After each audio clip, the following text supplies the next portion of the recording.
I like to see something at least 4 for 6 and then 5 for 6 and preferably 6 for 6, because people that win tend to be at that 5 for 5 and 6 for 6. So if we're not teaching athletes how to make lifts, then we can never set up a strategy to set you up for the win if you're freaking missing lifts all the time.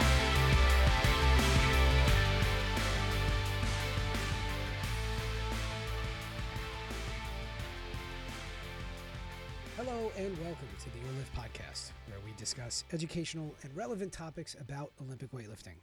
My name is JP Nicoletta, and today we welcome a very special guest to the podcast, Cara Heads-Slaughter. If you don't know who Cara is, she's a 2000 Olympian, a junior world bronze medalist, a 6-time senior world team member, and a 7-time senior national champion. She is one of the best women's lifters we've ever had in the U.S., and now she's living a new phase of her life in weightlifting as a full-time business person and coach as owner of CH Fitness and Performance. She's also one of the nicest people you can meet in the sport, so it was a pleasure to bring her on. Anton couldn't make it for this one, as he recently welcomed his second future champion to the family. His daughter was born just before we planned to speak to Cara, so on one hand, it was too bad, because when Anton and I do our planning sessions, he was the one who pitched Cara as a must-have for our show. And on the other hand, I had a great time speaking to Cara, so sorry, Anton, but congratulations. When we thought about having Cara on, we wanted to talk to her more about current times and what she's doing in the sport now. But if you want to learn more about her background and experience as an athlete, she did a great interview as a guest on the Two Doctors podcast, which we recommend you give a listen. We'll link off to that in the show notes.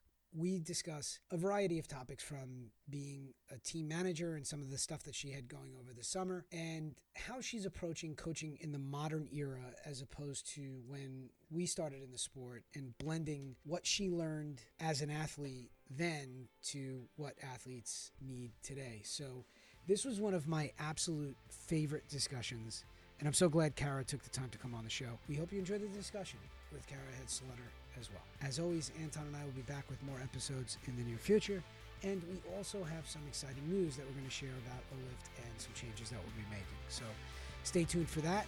And in the meantime, we hope you enjoy our conversation with Cara.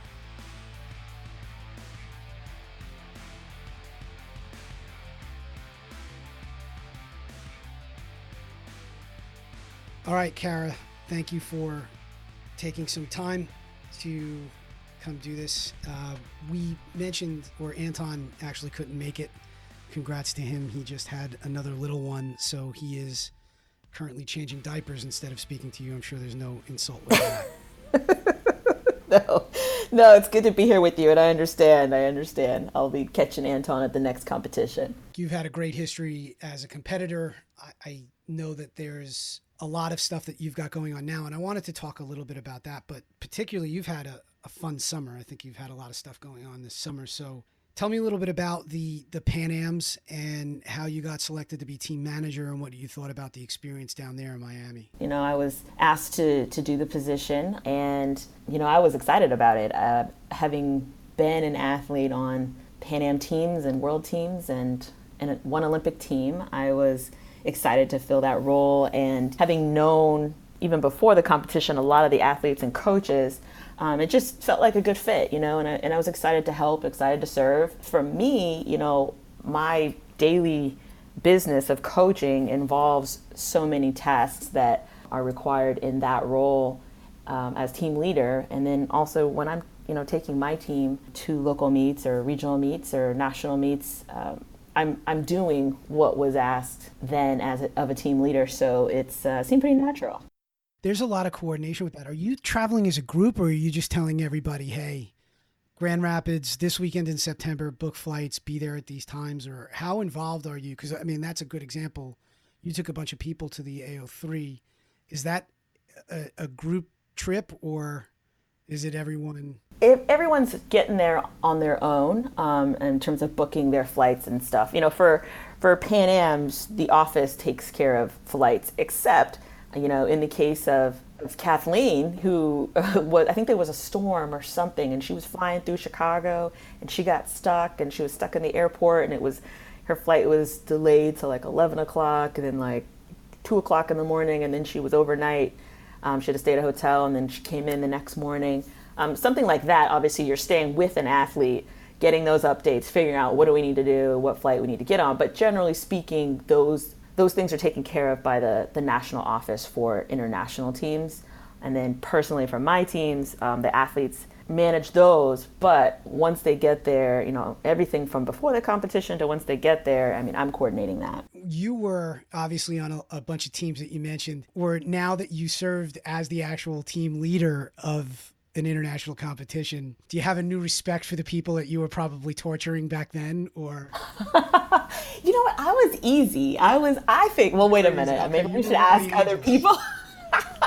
Maybe we should ask the coaches and the team leaders on. I feel like I was easy to manage, maybe occasionally forgetful, but pretty much a rule follower. So, and I tend to be someone who does respect authority. So if there's a certain way that somebody's trying to manage something, I'm usually on board. Yeah, I think for me, the main thing was probably just reminders here and there as an athlete.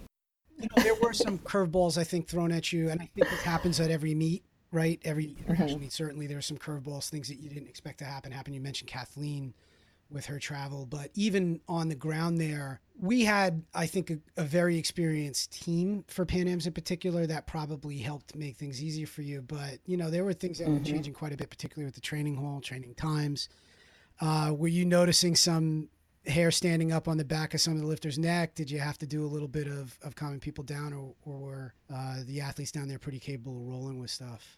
I think in general, the athletes were very capable of rolling with stuff, and they did. Whether it was something specifically related to, training hall, weight checks, there are certain systems in place to help ensure we do everything we can to make sure the athletes can compete and be successful. So something like a weight check, for example. It seems like a task where an athlete can check their weight and everything will be fine, and or coaches can check weight.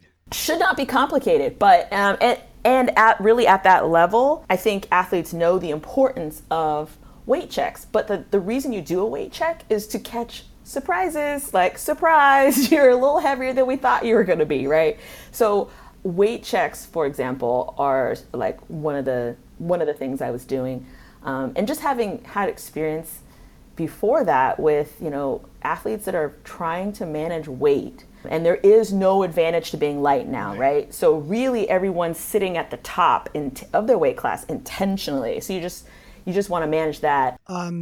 This was obviously a non-coaching role. This was a management role, I think, and you obviously are involved with your team, with coaching and everything that you're doing. Were you chomping at the bit to be in the back room, or were you okay once the session got started to sit back and watch on the side? Because I saw you pacing around quite a bit. Yeah, I'm excited. I'm excited. I'm very interested in outcome and performance. So yes, I was paying close attention. I had full confidence in Piros and Mike. And so it's desiring to watch it unfold is purely curiosity. It's like getting ready to watch your favorite movie, so wanting to be in the back is only because I like to see warm-ups. It's almost like a game. Let's just say you do the webcast, you're out front. But let's say you and I were in the back and we were just sitting in a chair in a corner and we were watching somebody warm up. We know what they're, intending to open up with. The strategy and the philosophy, coaching philosophy and competition of Piros and Mike. And so you're watching it all unfold, and it's almost like, okay, what do you think they're going to do after that final warm up? You saw maybe the weight was a little bit forward, or you saw they had to struggle. And then it would be more like, I'm turning to you saying, you think they're going to go up? You think they're going to stay? That's my reason for wanting to be in the back, not to run anything, but it's just like, I love that stuff. I love it. I'm with you. I could geek out on that all day. And it was really cool for us at Pan Ams, for David Tao and I and Sean, we did a lot of the webcast, and we, from where we were sitting, were actually able to look in and see the marshals table very clearly.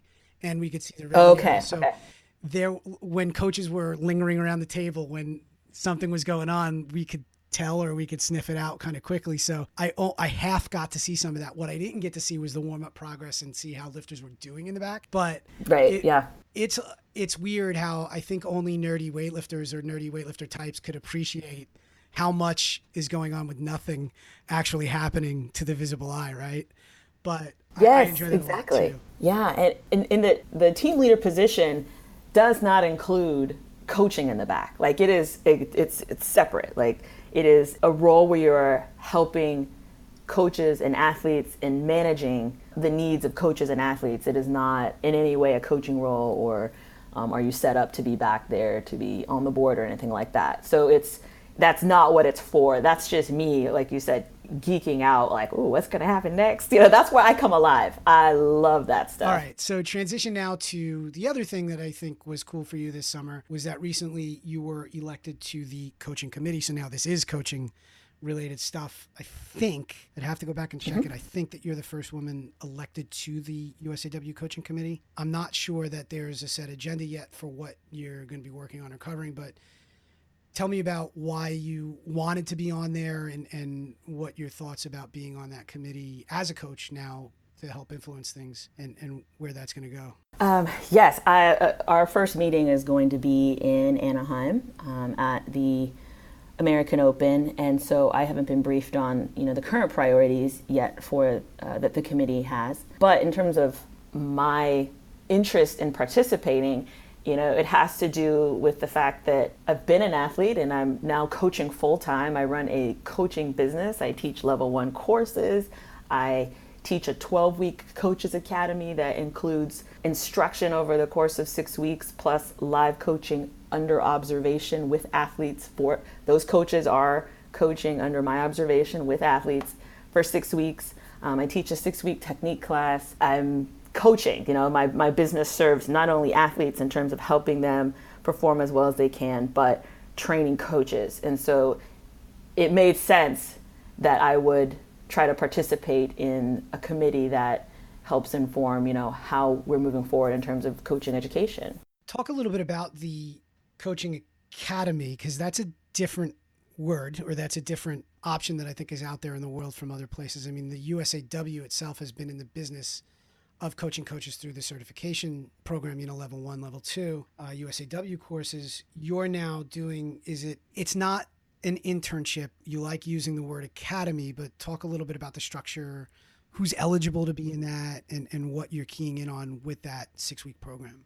Yeah, well, it's 12 weeks in length, and we call it the 12-week Coaches Academy, and the preregs are USA Weightlifting level 1, or sport performance coaching course, and or a CSCS or a CrossFit Olympic weightlifting certification. So they're any one of those things, and that just makes sure we have some type of base knowledge about Olympic weightlifting coaching. And then this process of working with coaches over 12 weeks is to help them assimilate. So you have this knowledge of positions, programming, all base knowledge, right? And now here you are with 6 or 7 athletes in a club, or you're starting a barbell club, and you're not sure exactly how to coach beyond giving them a progression or giving them a basic 12-week program. Like, how are you going to maximize that time with them in the gym? What specifically are you cueing? What exercises help them move better? And one of the things I try to do is, what can you give an athlete to do as opposed to talking to them? And cueing obviously is a reminder, but I'm trying to get them to move a certain way. And so the Coaches Academy touches on common mistakes, corrective exercises, and cues. So there's the instruction of, hey, this is basic agreed upon Olympic weightlifting technique, okay? And now here are the common mistakes, corrective exercises, and cues, which I got from Art of Coaching Weightlifting, Ursula Garza, who's a dear friend of mine. She's an international coach, over 25 years. She was the only female. Now Amy is the second. Oh, okay. At the highest senior international level? Senior international level, yep, Everett. Mm-hmm. So, and president of the board. So Ursula with Texas Barbell Weightlifting Wise, it was when I first decided I was going to launch this business full-time, just Olympic weightlifting. I was looking for a course, something where I could kind of just get a little more into what I was going to do on a daily basis. And she was teaching her course. I think we were in New York. And so I went out there and took her course, and I was like, man, this is everything I needed and more. And that's one of the things that she addressed in her course. And I highly, highly, highly recommend it to anybody. She's in Austin. I think she's teaching one in November and or December of this year. Back in New York, actually. Yeah. Back in New York. Okay. Is it Long Island? In the city. Okay. Cool.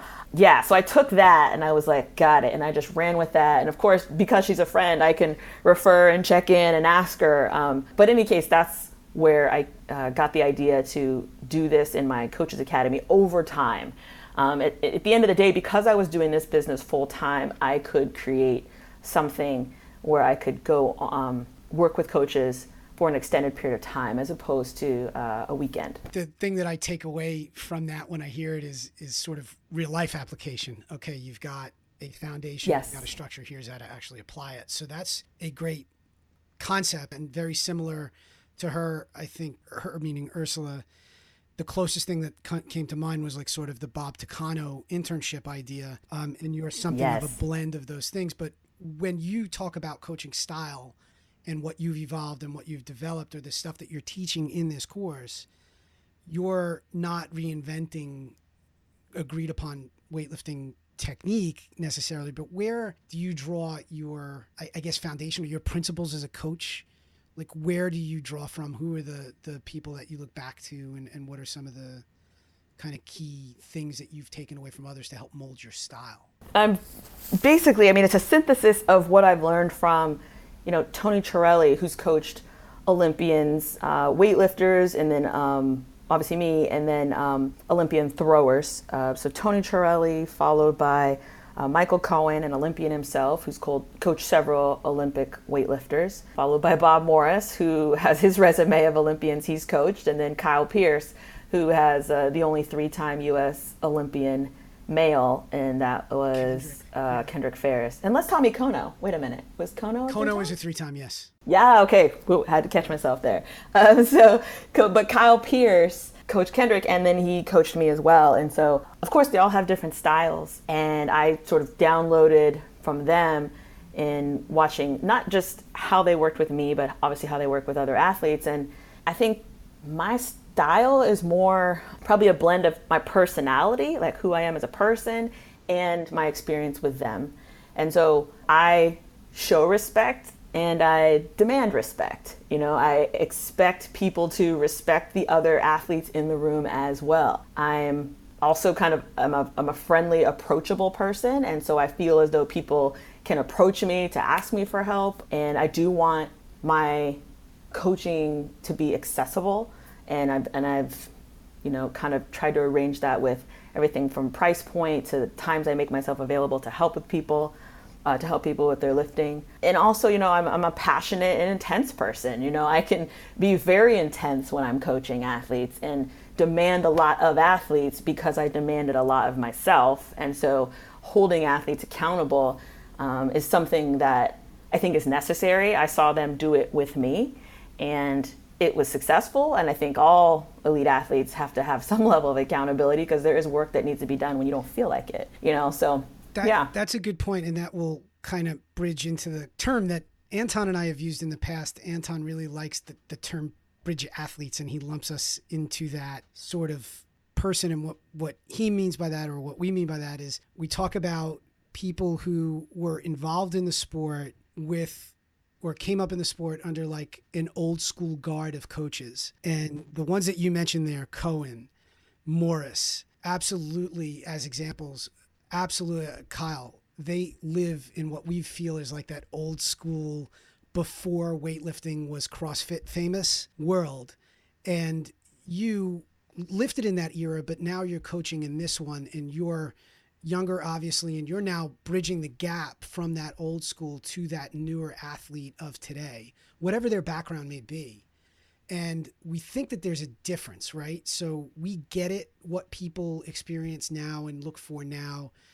And I wonder if you've seen a change in the athletes that you're working with today versus the people, forget about whether they were Olympics or world-class talent like you. Do you notice the people who were lifting, say, in the 90s versus now? Like, is there anything that stands out to you about how they're different just in how they approach training and how things are? Because I have some thoughts, but I'm wondering if you...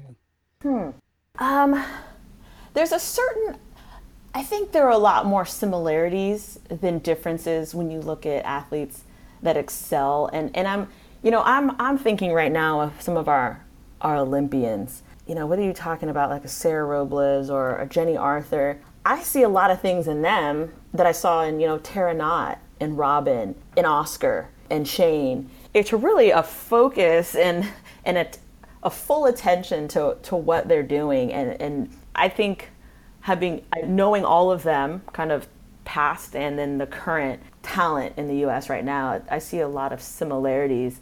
I think in terms of the coaches, I think sometimes I just really want to put a microphone and a camera on a Kyle Pierce, on a Bob Morris, on a Tony Chiarelli, because when I get with them, or there are a lot of other coaches, but it's like that group of coaches is not, they're not on podcasts, they're not, doing social media actively. Yeah. They're not, but I want to jam a microphone in their face because there is so much information there, but they can take it or leave it, and so I'd love to see someone like Kyle on this podcast. Like, he's a character, or just general, any podcast, like he's incredibly knowledgeable, but just not on social media. And so therefore he doesn't, quote unquote, exist in this particular space, but I'm writing IWF manuals, coached a 3-time Olympian. How often does that happen? And yet not a whole lot of an audience in the social media aspect. So the newer generation may not appreciate or know who those guys are. He's an example that you're thinking of, but there are plenty. Mm-hmm. And, I think you're right in terms of the similarities. Look, hard work and perseverance and the ability to make lifts is always going to be the thing that needs to be there, right? Yeah. What do you see as different? Mostly the non-elite are in better shape. People are paying attention to diet like we never did. I think that off the platform stuff that people doing in terms of mobility may have gotten a little out of control. Like, I don't know, it doesn't take me 45 minutes of rolling around and doing God knows what to lift. And I'm sure you're the same way, but there's a lot more knowledge of off the platform stuff that I don't think we ever paid attention to. I totally agree with that. I could have used that tremendously and would have benefited. Absolutely agree, 100%. They're just generally in better shape and condition. And I feel like even the non-elite have full kind of high performance teams. I mean, they've got chiropractors, physical therapists, nutritionists on deck, you name it. There's even breathing coaches out there. Right. And there's a market for it. Why not? It's available. I like it. Great. I could have benefited from it. It's just, I didn't know. I didn't have it. Even when I got to the Olympic Training Center, that's not true. Well, partly is because it was elite. It was the Olympic Training Center. But when I got to the Olympic Training Center, all of those things existed on the campus, right? But the rank and file, we didn't have access to that stuff.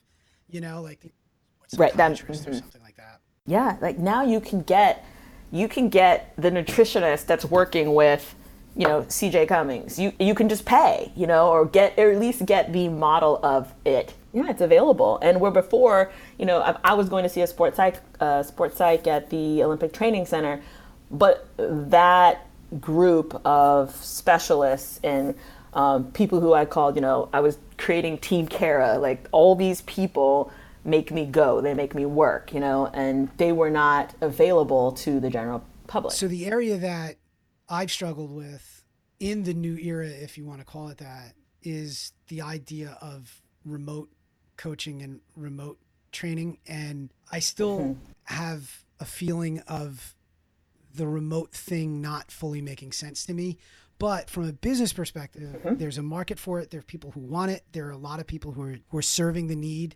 And I think that if people feel like they're improving from it, they are, but I haven't been able to get there fully on whether or how viable remote coaching is. And the way that I describe it is I feel sometimes like it's like having a dryer without a washer. But I know that you do some remote training. Tell me a little bit about how you approach it and what you think of it, and the way that you establish value with it and why it's viable, you know? Right. So I only do it under certain conditions. It has to be set up like this. Number one, the athlete has to be available to do live video group coaching 2 times a week. For example, right now, whether it's Sam Poeth, Elizabeth Akinwale, Marissa Gabb, James Weathers, all those athletes are agreeing to train at the same time with me 2 times a week. And obviously we're doing their programming, everything like that. So you're watching a workout live? Live, camera, set up, live. Okay, so as it happens, I'm telling you, no, you need to be over the bar more speed. You know, that's not gonna get it. You know, whatever it is, I'm responding right now, and we're gonna change it to make it look the way that it needs to look, or we're going to step aside, do some exercises, come back to it. Now we're moving the way we need to be moving. That's just how, from my point of view, that's how I see remote coaching working best, is you're preserving still what happens when I'm coaching live. Real-time feedback. Right. Real-time feedback. Hands down, an in-person live coaching situation, like my body standing in the room with your body coaching you, that is the best, hands down, if you can find that. But if you cannot find that, right, or there's a scheduling conflict. There's literally a coach, you know, within an hour, and I can only train at 7 a.m. because I have a family involved. And that coach is never available at 7 a.m. And so I'm never going to get to that coach that's an hour from me. And on the weekends I travel, so I can't go see that. Whatever the athlete's situation is, then there is a next step to keep this dream going, if you will. And so I can provide that, but it is under those conditions, and they have to fly or drive to where I am every 4 to 6 weeks. So I require training camps. We need to work together in person as well. All right. So I think that that's kind of different, a little more involved. What sometimes we refer to that more of being a satellite kind of thing than a remote kind of thing, but whatever. Yeah, I like that. Actually like that term better. I might take it and change it on my website. Thanks. But I didn't come up with that, believe me. But the idea of somebody not having access to real-time feedback, I think that's where the substitute for remote becomes an option. Whereas people, you know, when we were growing up, used to have to try to coach themselves or train themselves in their basement and figure it out, right? It's tough. A lot of respect to people who can do that. That would be tough. That would be tough, but people do it. They do it. Yeah, I know it takes a different kind of animal. But in any case, yeah. I like your approach there. So that's one side of it, directly working with athletes. So I guess the live team that you've got, you're now dealing with people from very high level national competitors to startups, right? Just people who are just brand new to the sport and you're taking them to competitions. What is your general approach to people in the gym and in competition? I guess that's kind of separate, but are you looking for people to PR in meets? Do you set goals for meets, or is it about making lifts first and foremost? I mean, do you have like a place that you key in specifically for the people that you're working with at a meet? Because you're all over the place at some of these big meets. You with tons of people, and it's cool. Yeah, our team has grown. I mean, our gym sees over 100 athletes a week. Our membership is at 120 plus with our special services, but we're at 100 athletes a week in the gym, and then 40 of those are actually on our competitive team. And I demand that athletes work to create consistency in their technique, to try to be those athletes that go 6 for 6 at first. So if someone comes to me and they're like, oh, I keep going, I'm going 3 for 6, 2 for 6, I haven't PR'd in a year in a competition, blah, blah, blah, blah, blah, you name it, whatever they're coming with. So basically I came to you. That's me saying, this is my story. Sorry. JP. Okay, yeah, so let's just say that's the situation that the athlete comes with. And I'm saying, okay, one, we probably have to improve something about your technique to create consistency, but I'm also looking at attempt selection. So if you're an athlete that hasn't yet developed the competition skill set of making lifts in competition, then it doesn't make sense for you to overreach in weight when you lack consistency, because then you're going to still be that athlete. Let's just pick any random total. Let's say your total is 180. You're going to be that athlete that sits at 180 for a long time. And sometimes you'll stall. Remember, I'm not talking about an elite athlete where you have kind of just exhausted every way of making yourself better, and now it's a matter of time. And so you stall out, you plateau. Not that athlete.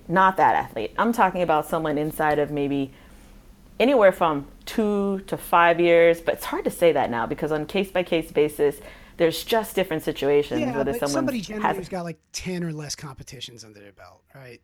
Okay, let's go with that. Yeah, 10 or less competitions under your belt, and you can't seem to put together a good competition performance. And I like to see something at least 4 for 6, and then 5 for 6, and preferably 6 for 6, because people that win tend to be at that 5 for 5 and 6 for 6. So if we're not teaching athletes how to make lifts, then we can never set up a strategy to set you up for the win if you're freaking missing lifts all the time. Like you don't need a coach to do that. You can do that all by yourself. So if you have a good coach, someone who can teach you how to move correctly, how to develop the skills necessary in competition, and help you select the right attempts, you should be building your total over time. And I think the biggest mistake that athletes make is trying to just go for that total, but they haven't had success with that total every other time they try to make it. Or the approach, now, yeah. And that's what happens. The approach. And I see a lot of us, and I was very much in this camp, and I say it jokingly about me, but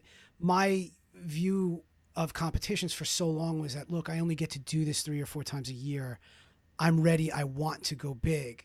And the trade-off of that is a lower hit rate, and you really never know what's going to happen. Whereas I don't know that we spend enough time developing the very thing that you're talking about there, the pattern, the ability to make lifts. The pattern, right. And let me ask you this. A couple things came to mind when you just said that. One is, was there a reason you weren't willing to build the total over time? Like if you wanted that total by December, let's say it was 180, were you willing to go a 173, a 177 the next meet, and then hit the 180 at the end of the year? Like were you, okay, I'm just curious why. Honestly, I'd say it 2 ways. 2 things come to mind. One, I think that there was a feeling of failure in that. I believed I wasn't making progress in the short term, and I couldn't see the long term. So I would view it as a setback if I couldn't reach my potential that day. So I swung for it. The other part of it is, over time, your confidence ebbs and flows. And I think from a confidence perspective, I would say, look, if I take a gamble and I miss, nobody expected me to make that anyway. It's like diving for a ball in the gap. If it hits off your glove, no big deal. But the routine ball hit at you, you're expected to make that play. And I sometimes viewed it as a cover for a lack of confidence in competition if I wasn't feeling great. So that's sort of 2 different things, but it took me a while to be able to unpack that. Yes. And you get that now, right? It's obviously clear because you're explaining it. And I feel like a lot of athletes go through that. Yes. And that's where I'm kind of wrestling with them, because I understand it. I know it. I've been through it. It's kind of like that senior that talks, the senior in high school that's talking to the freshman in high school, and you know so much more than the freshman.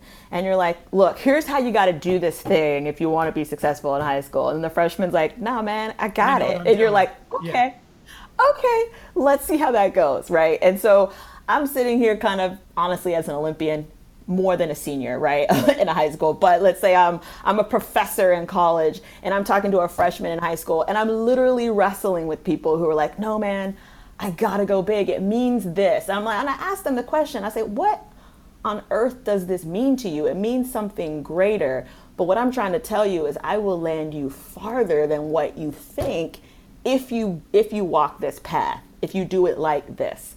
And so usually, they're reluctant. But honestly, sometimes they're reluctant. Others are like, whatever you say, I trust you. And it just depends. It doesn't matter. Get both, and I can help both depending on how they come.